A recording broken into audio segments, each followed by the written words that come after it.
संघर्ष से भरी एक किसान की कहानी। गांव के किनारे एक छोटा सा घर था, जिसमें रामलाल नाम का एक मेहनती किसान रहता था।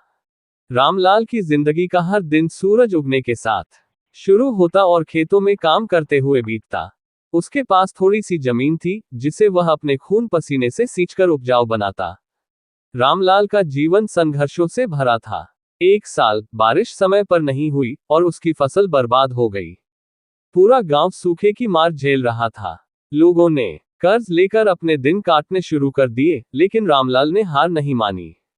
उसने सोचा कि अगर बारिश नहीं हो रही तो वह अपने खेत में कुआं खोदकर पानी का इंतजाम करेगा। रामलाल ने दिन रात मेहनत करके अपने खेत में कुआं खोदा। गांव वाले उसे देखकर हंसते और कहते, अरे रामलाल, इतनी मेहनत क्यों कर रहा है? बारिश होगी तो खेत में पानी आ ही जाएगा। लेकिन रामलाल ने उनकी बातों पर ध्यान नहीं दिया। उसका विश्वास था कि मेहनत का फल जरूर मिलता है। कुछ ही महीनों में कुआं तैयार हो गया। अब रामलाल ने अपने खेत में पानी देना शुरू किया।